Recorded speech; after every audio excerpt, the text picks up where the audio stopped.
Hi, we are at the Woodlands Township, and we're with Megan McNern, who is the coordinator of the Mosquito program here in the Woodlands, and she's gonna explain us what is the program about.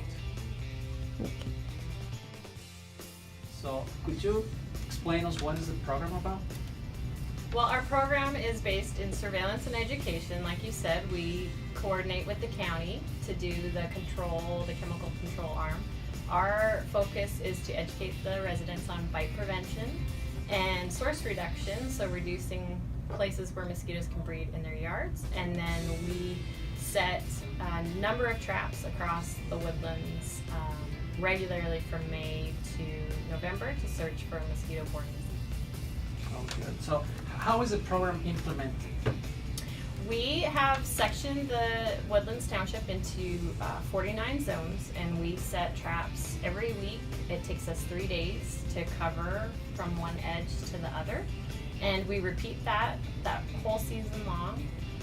While we're out there, we're always looking to reduce larval habitat when we find it.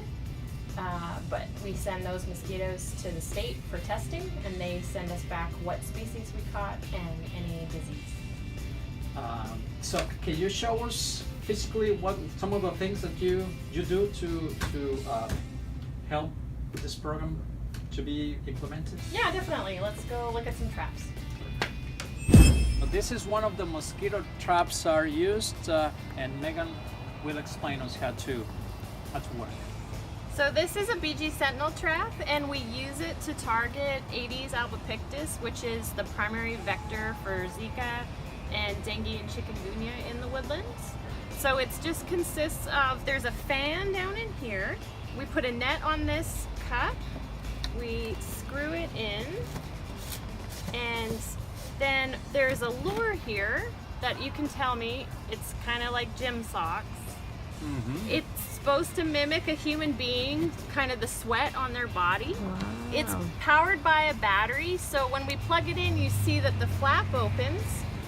This air circulates, and the mosquitoes are drawn in by the scent that keeps circulating around the trap. They're drawn in, and then if the power goes out, this flap shuts automatically, and when we come and collect them, they're all in this net. So that's the one kind of trap. Our other kind of trap is called a gravid trap, and it targets Culex quincafasciitis, which is the primary vector for West Nile in the woodlands, and kind of the whole reason our program came about. We normally in season will put a whole bunch of stinky water in the bottom here, and those mosquitoes are attracted to lay their eggs in that septic water.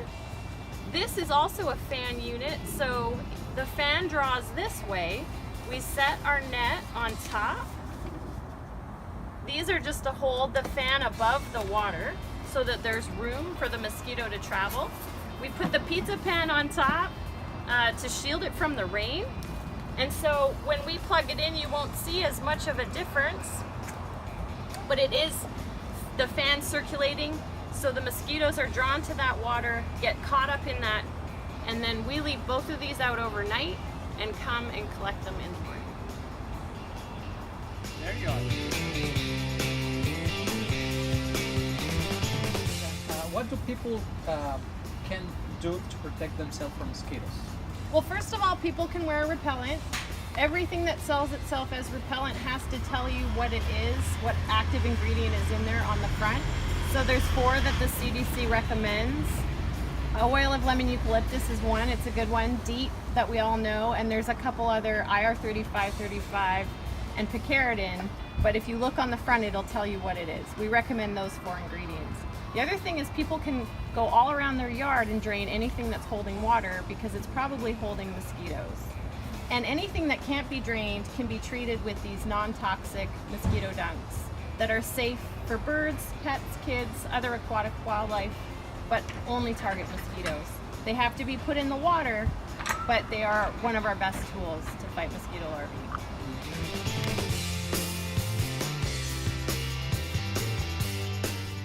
So these are some of the almost 50 species that you can find in the woodlands for mosquitoes. Not all of them carry disease.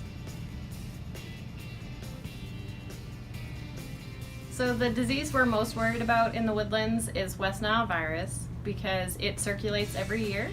It is the reason why this program started in 2006. And most people who get West Nile, 80% show no symptoms. 20% show symptoms, which come across a lot like the flu, and then a very small percentage get neurological complications, which can be lifelong, which is why we go out and monitor for West Nile.